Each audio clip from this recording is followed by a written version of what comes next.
Yeah, all right. So it is time for Body Talk, and my friends, today is a very special conversation inside Body Talk. We will be discussing the increased risk of victimization and exploitation of our women and children during this period of recovery. So today, I actually have two wonderful ladies with me, and they are on a different mission, and this time of recovery of Hurricane Melissa. So while so many are giving back in, cash and kind, these women are on a different mission, and it's very, very important. And this mission, my friends, is to redirect our focus and raise awareness on the vulnerability of our women and children in this difficult time. The devastating results of the hurricane have left many people homeless and hopeless.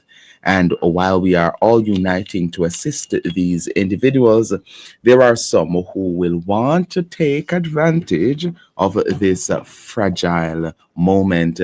And with human trafficking on the rise, it is important to protect our women and children from exploitation and victimization. So, I will have the pleasure of speaking with, well, she won't be here today, but I'll be having the pleasure of actually speaking with Stephanie Hazel Lyles, my friend, the founder of Girls First, which is a organization that promote a culture of honoring and protecting girls and women worldwide. The mission is to identify and bridge the physical, psycho, emotional, and spiritual needs of vulnerable girls with multidisciplinary services to support their protection and restoration from victimization. And also, we'll be talking to Simone Brown from 876 Volunteer, which is a Jamaican non-profit organization which connects good hearts to good causes. So let me just welcome. Good morning. What is the morning, boy? I'm not used to the time. I don't know what time it is. Good afternoon, ladies. Hi. Hello. Hi, Darren. Hello, my friends. Let me hear. Hold on. Give me a moment. Give me a Hello. moment. Yes, you hearing me now? Yes, we're hearing you. Wonderful, and I can hear you We as are well. hearing you. Awesome, awesome. Hello, how you doing? How are you, Darren? I am well. It's so good to talk to you in this capacity, Stephanie. Yes, great to see you. Yes, and hi, Simone. Welcome, welcome. Hi, Darren. It's nice to meet you. Thank you for having us on the show. It means a lot. Yes, and it means a lot to have you as well because we know how important this conversation is. I mean, there are so many things, so much happening, and we can simply forget that there are other things happening as well Yeah. that we need to talk about. So let me jump to ask you, Simone, can you Yes. tell us the mission? Tell us about this mission. What inspired your partnership?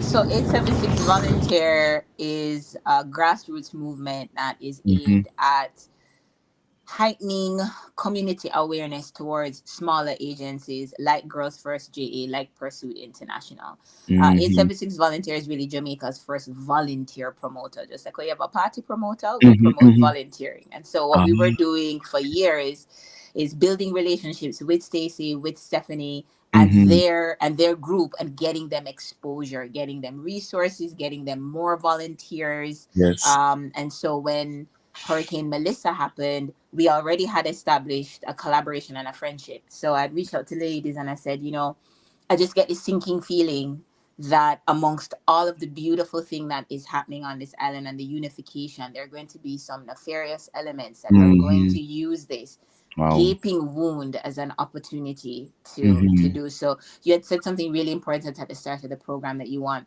the redirection of attention, but Yes. I would even say the heightening of attention, because Yes. there is so much attention being given. But Mm-hmm. what we want to talk about today is, if we just do some minor adjustments to Mm-hmm. how we look at supporting survivors, it could Mm-hmm. potentially make a major impact in this particular area. And that's Wow, what wow, Stephanie, wow. Stacey, and myself were talking about. Amazing. Thank you so much for sharing that. The other day, there's something impressed on my heart while I was thinking about everybody volunteering to give and all. And I was just saying that's Hmm. amazing, but not everybody. desperately need food, but some people just need what you are offering right now. And I'm so grateful that you thought about it quickly and say, all right, let me build a partnership with Stacey and Stephanie and come together to raise awareness of something that we can easily just look by, right? Yeah. And when it Mhm. Right. comes to safety and security, Stephanie and Stace are the experts. Yes, yes, yes. And it's what about Stacey? By the way, listeners, we were supposed to have Stacey and with us, Yeah. Yes. however, she is unable to make it. She had an Yeah. emergency and we had to pay attention to that. And we won't, we won't say, we would love to have her back whenever she's available. And just for heads up, Stacey is the founder of Pursued International, which is a faith Correct. based non-profit organization targeting at-risk women and children with the Yeah. emphasis of counseling and mentorship and empowerment. So, if you want to answer or jump in, the same question for you, Stephanie, about the mission and what inspired even the partnership. Why did you say yes to the partnership? Well, as Simone indicated, we are always thinking about women and children, Hmm. because they tend to be a vulnerable group for more than one reason. Yes. And we find that under the circumstances that we are faced with now, Hmm. going through a natural disaster, Yes. and the recovery of that, it has only heightened things and made things even worse. And so Hmm. what we want to do is make sure that safety is being included in the conversation, not just included, but forming the foundation of how we approach the recovery process. We can't forget the importance of making sure that the spaces that Yes. we're Hmm. pointing survivors to are Hmm. are are as foolproof as possible, or safe proof as possible. We know that there are a myriad of challenges, Yes. right? Yes. Yes. Yes. So Yes. many challenges, government, non-governmental agencies, civilians, all of us are feel like we're um in over our heads. We just don't Right. even know where to start. Even Right. experts, but we have to keep safety at the forefront of our minds. For sure, for sure. And Yeah. I just want to jump right into my next question. So it's a beautiful way to segue to ask organizations like yourself, because I'm sure there are other organizations as well, but organizations like yourself, how can they partner together, just work together to strengthen the safety net for for vulnerable people? I'll let Simone kind of share some thoughts on that. I'll Oh, also yeah. All right, no offer problem. my thoughts on it. Okay, no problems. All right, Simone. That's a really good question. How can smaller nonprofit groups focus on the safety and the security of our vulnerable population? I mean, Yes. the short answer to it is I think by nature of the work that they do, Mm-hmm. the nonprofit and the volunteer groups by design Mm-hmm. almost already center vulnerability. And by Mm. you asking that question, it actually highlights it's the larger entities Mm-hmm. that don't have a lot of, like, the decision makers and the stakeholders in Mm-hmm. this disaster response.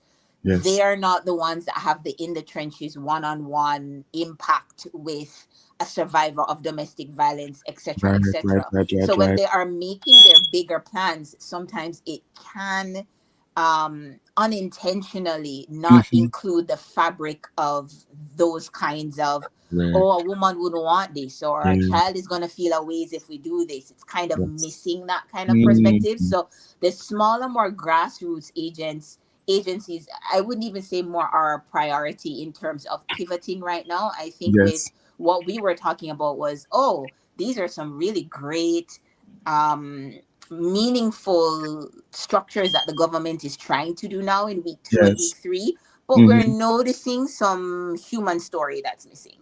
Oh man, wow. Does that make Yes. sense? Like, does No, it does. have you sat down and spoken to a survivor? Have you spoken to a woman that's actually afraid? Because if Uh, you did, Yes, yes, yes, I get you. And I it's a get. simple and it's a simple thing. So for example, one of the things that, Stephanie, Stacey, and myself were talking about, again, simple pivots, simple things that we could start today. If there's any stakeholders that's listening to this right now and listening to your show, Darren, Mm-hmm. shelter spaces, Mm-hmm. Mm-hmm. separating genders, Yes. co-ed shelter spaces, separating Mm-hmm. genders. Very simple. Everyone is still in the same space, but Yeah. especially for sleeping and things Mm-hmm. like this, separating Mm-hmm. genders and Yes. just monitoring the movement of men into women's spaces and women into men's spaces. It's not foolproof Mm-hmm. by any means, but it does minimize vulnerable groups within the shelter and their exposure to people who have a higher power dynamic, like stronger survivors, which tend to Yes. be men, right? So Um.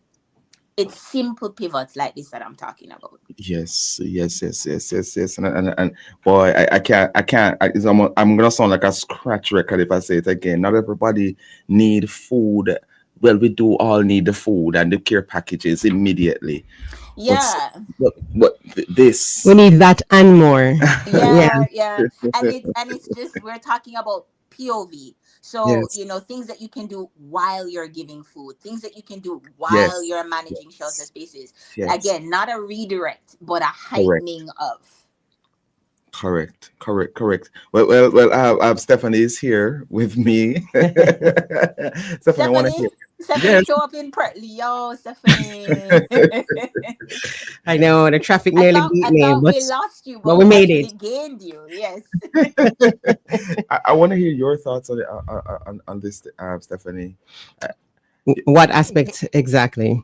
The same um. thing about rallying with other organizations. Right. Um, yeah, like Simone said, the connecting with organizations that have maybe a more directed focus, Mm-hmm. that can go a long way, because what that would mean is we have been doing this kind of work before disaster struck, and so we're a little bit more familiar with the typical needs. So for example, there's a video that had been going viral with a lady saying she don't have no underwear, Mm-hmm. right? And Mm-hmm.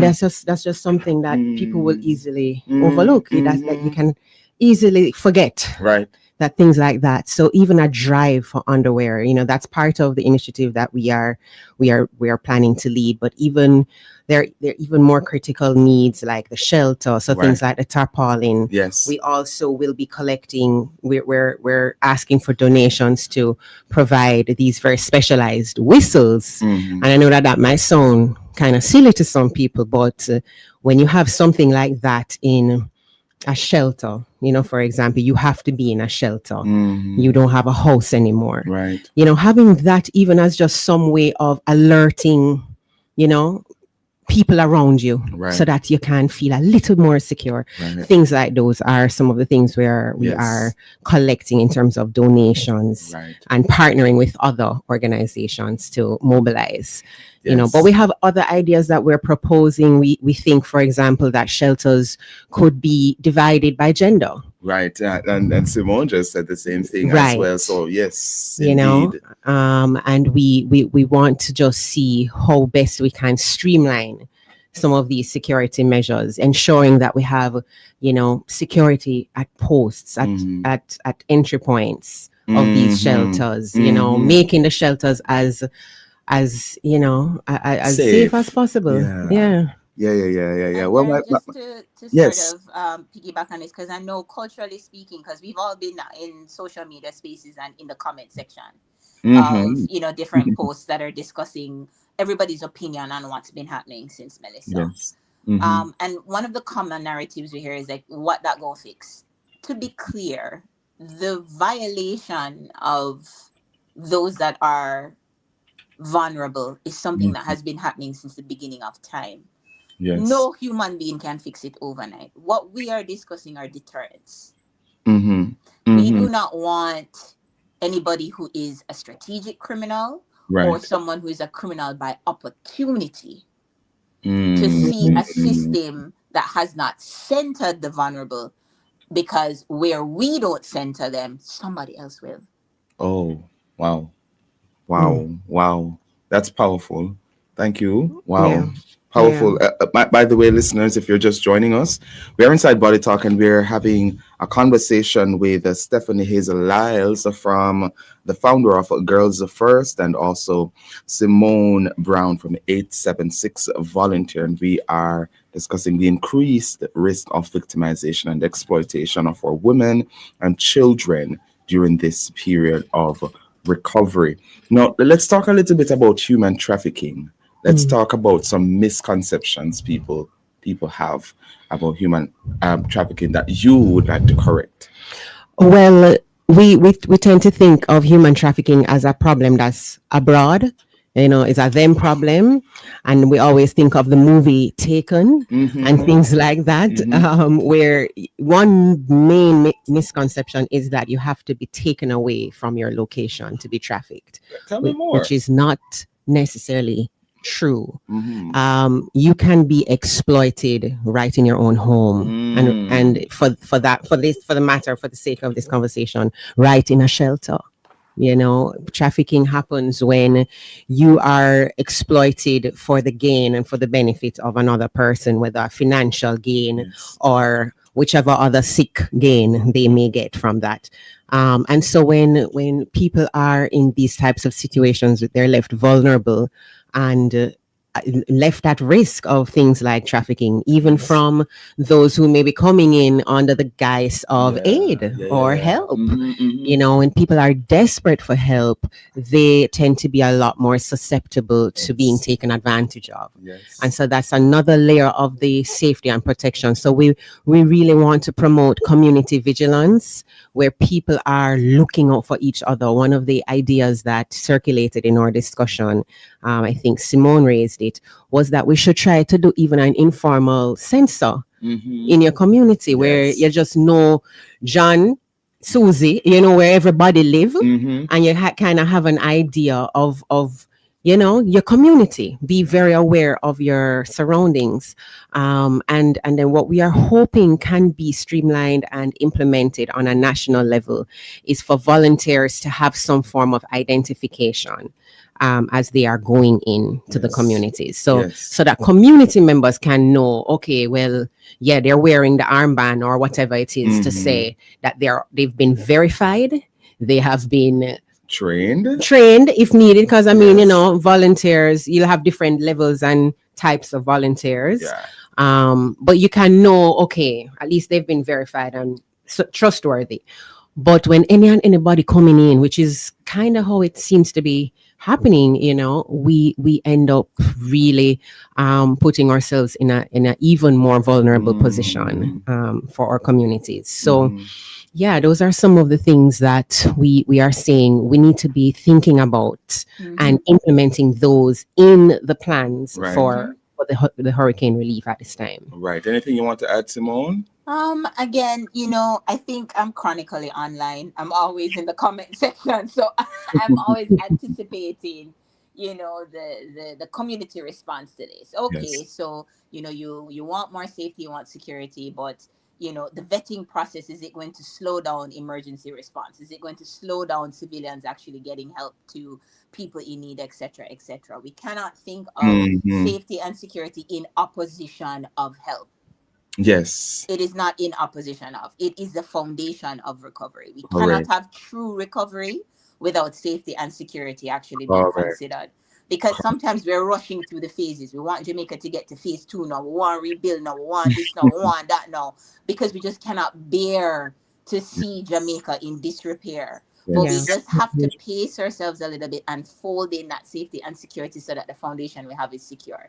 Couple of things I wanted to point out. Yes. Mm-hmm. People's lack of access to identity ID cards. So Right. people lost them TRN, them lost them birth paper, them lost this, them lost that. Mm-hmm. Mm-hmm. Without identification, especially minors and vulnerable, there is no tracking system.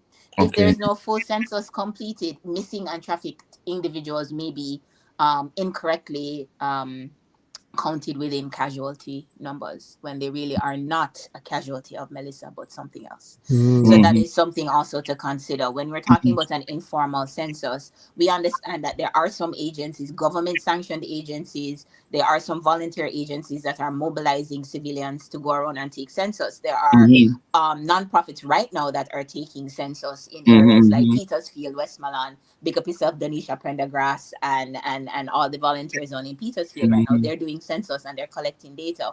But what I would love to see is everybody on their lane know who belongs on the lane. So Right. if you take a census of who you've seen and who you haven't seen since the storm, and if you can just write down any information, if you're listening right now, write down any information of who you see on your lane and who you haven't seen on your lane. So that when government agencies come by, you can help them save time. You can hand them over that information Right. on a little piece of paper and say, look here, these are the people on the lane that are here, and these are the people we have not seen. Mm-hmm. And Mm-hmm. if there are any people that don't belong there, then Mm. now they become a point of observation. Yes. And can I pause you right Amen, there because Darren. a Pause me very because very I'll go important. on. No, no, and no, it's very important. It's a big conversation, by the way, Mm-hmm. and so Mm-hmm. necessary. Yeah. Thank you so much. Thank you. Yeah, and I really wanted to ask this. Like, what are some signs for the people in the community? So, you just said that, for example, say a community leader is tracking those who are in the community. All right, Tom, John, Harry lives over there, so on Mm-hmm. and so forth. What are some signs they can look for to identify when someone is at risk now of being trafficked or exploited? Well, that is a challenging question to answer because some of those Mm, signs that we would look for, including looking at what may be signs of someone who has been traumatized, are signs okay. that we would be seeing now by Okay. virtue of just the fact that they are traumatized by the hurricane and the Mm, effects of that. So, it's such a complex issue, but you definitely want to count those who don't have ID right mhm. now. They can't they can't Right. find their identification. Right. They are already just vulnerable. Mm, That Mm-hmm. alone puts them in a very vulnerable position. Also, those who don't have any familial connections, mhm. they're not Mm-hmm. really connected to any family members or people that are looking out for them, and again, that can be a very large number of people. Mhm. um Mm-hmm. and so that's why we have to talk about this because It's everybody, it feels like. yeah, Everybody it's is a at risk. massive number of people Yes. that Yeah. that would be showing these Yes. signs of Yes. vulnerability. But we do also don't want to miss the opportunity to talk about the ways that the government has proposed for us to try to streamline some of our service as Right. volunteers and community Mm-hmm. members. And Right. so the Council of Voluntary Service Social Services, Mhm. CVSS, this is one of the agencies that we should really be letting people know about because they are kind of tracking organizations who are volunteering and they are supporting some of the Mhm. larger organizations and equipping them with volunteers such Okay. as Food for the Poor, Yes. and then of course the ODPEM. There's also a process through them that will help to safeguard some of the activity that we are all wanting to do, Mhm. so yeah, these are just some of the ways that we think can help to bring some level of order, Yes. as we are Yes. so eager to respond to the Yeah. disaster that we are facing now. Yes. And I mean, being eager is a good thing, Right. but we need some a little wisdom. We have to have the wisdom. We need and it, and we and need it and for the protection of those most for vulnerable. sure, for Yeah. sure, for sure, for sure, for sure. We're winding down. As I say, it's a Mhm. big conversation, and this looks like a part two because there's so much to discuss. But I have to ask this one: what role now does the community education play in prevention? Me make Simone go down there because Why she's you the one come with connecting the me? good hearts to good Yeah. causes. So Me not like how you stay, my girl. Just go, yeah, you take that. Darren, one more time for me. I want to make sure to do it justice. One more time with the Yeah. question. So, what role does the community. So we being educated now, Mm-hmm. what do we do now? What's our part now after we're educated about what's happening and how to do what, how to respond properly? Like, Yeah. what role now do I play now in prevention? So right now, if you want to break it out, we have two factions of the community. We have the affected and we have the responders. Yes. So with the affected, we've sort of identified a census that they can informally take so that Yes. they can have a running list of who belongs here and who doesn't, so that they can Mhm. inform personnel at the appropriate time, police if they need to, census takers if they need to, so on and so forth. That's how the affected community, one of the things that the affected community can do. They can also look out for the members of their community that don't have any ID and ensure that, you know, they can vouch for their identification. Somebody who knows them can witness and say, we know who that person is. For the responders, Mhm. um, to Stephanie's point, we can, while we are driving down to the west, doing our own personal drives, doing our own civilian responses, Yes. also register at the larger agencies like Food for the Poor. Correct. It's Mhm. not an Yes. either or. And I think that's what's been happening. Yes. And it's like, oh, I signed up and they didn't call me. Okay, Mhm. fine. But there are numbers that they're giving right now. They're running on very limited resources themselves, so let's not exclude joining databases and data Mhm. banks, because eventually, you know, the ODPM or the government might be like, okay, registered volunteers only, and then what? So Mhm. let's just anticipate that and make sure that we are a part of a volunteer database while we're doing that. So when we are shifting to something a little bit more organized, it's not like we're excluding all of our civilian responders. We already have them in our database. Got you. So that is one thing that the responder part of our community can do. Mhm. Um, and also make it a habit to check in with community leaders when we are showing up to give out packages before we start handing them out. Yes. So, you know, people are just pulling up on a side and just handing out to Mhm. whomever. But it would be Interesting. nice, even if you don't do it at the start of your handout, even if to say, you know, is there an elder in the community? Is Yes. there a leader in the community? And if you don't check in with them beforehand, because depending on how the community is spread out, you may not be able to get to the elder first. They may Mhm. be a last stop.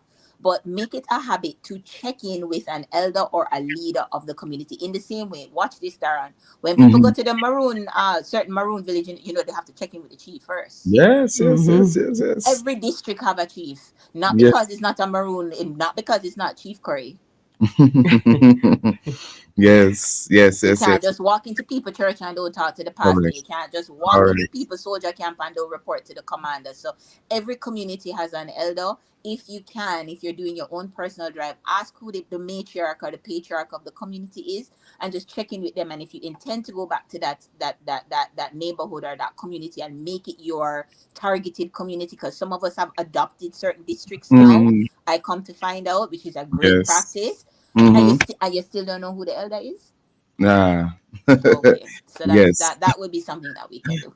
Thank you. Thank you so much for that. Very important. Thank you. Mhm. Thank you. Thank Mhm. you. Finally, as I said, big conversation. We can talk all day about this, but Oh, we would you love guys are so that. passionate So about what you do, and that's amazing. Because yeah, the some more we people, talk about it, the better.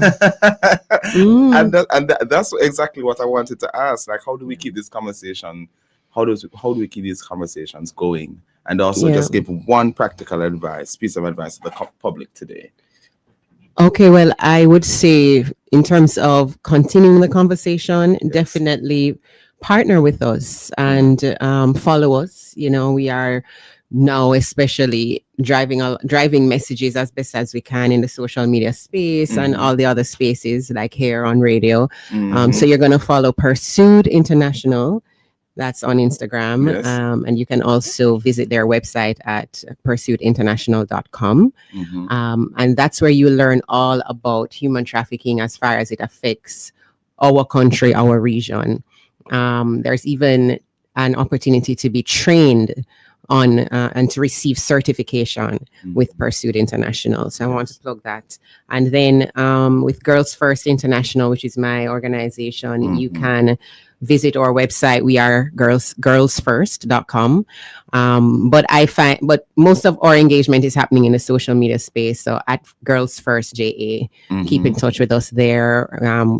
Both Pursued and Girls First will be leading an initiative for collecting some of these same protection focused items, and we would love your support. And we always love partnering with 876 Volunteer. As Simone said earlier, she has connected us in invaluable ways with different type of people and organizations, and we've had such a long-standing relationship with her. So God bless her. And yeah, you can also follow 876 Volunteer.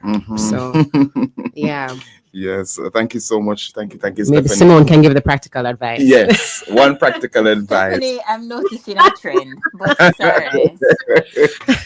Later for you. It's okay. Darren, you've been great as a host. Before we sign Ah, off, we just want to a say that pleasure. thank you so much for creating a safe space for us as women to talk about this. Yeah, Not for nothing, Most as a male host, you've made us feel elevated and yeah, safe, and like we're doing really great work, and it matters a lot. Thank you yes, very much. absolutely, You're most welcome. absolutely. And then the parting thing I would say is, I guess, just Stephanie made some great points. The final thing with 876 Volunteer on our Instagram page as well, on in our highlight section, what we've done is reposted donations drives and volunteers. And in this new stage, a couple of weeks after Melissa, when a lot of smaller agencies have done their needs analysis, now we're getting a lot more targeted drives, like what Mm, Stephanie and Stacey are doing, targeting the vulnerable, targeting certain communities. Finally, we're getting certain needs analysis of certain maroon communities. So you can stay tuned to the 876 Volunteer, especially in the stories and the highlights. And as a community, just pick a community, pick a targeted audience that resonates with you. And again, for consistency, stick with one community. It's safer for you, it's safer for them. Identify yourself when you show up to the elder. I mean, these are all things that should come instinctive to us as a community, but we're getting back to basics as an island, and I'm really proud of us for that. yes, awesome, awesome, awesome. Wow, wow, wow. Only for Yeah, things. holy But we give patings. God thanks for information. And we're grateful for you both. Thank you so much. And we really wish Thank Stacey you. would have been here today to, Man, We way do. add bad, her bad, bad. two Stacey, cents. big up yourself. She's actually, Yes, we listen. we have all very similar roles within the community. So Stacey is actually going to somebody's aid right now, why she could not be here. Yes, yes, yes, That's the yes. only way she would not be here. But yeah. Yeah. Well, thank you, ladies. Thank you so much. I really hope that we get to have a conversation soon again. No, Absolutely. for sure, for Yeah. sure. So Part that two, Darren. Part two. yes, for sure. So Jamaica, my listeners, stay informed. It's very important to have this information so that as you go along your life and your giving and you're doing it in a safe way. So thank you again, thank you so much, my friends. That's all the time we have inside Body Talk. We will talk again next week, same time, same place here on the Family Station, Love 101.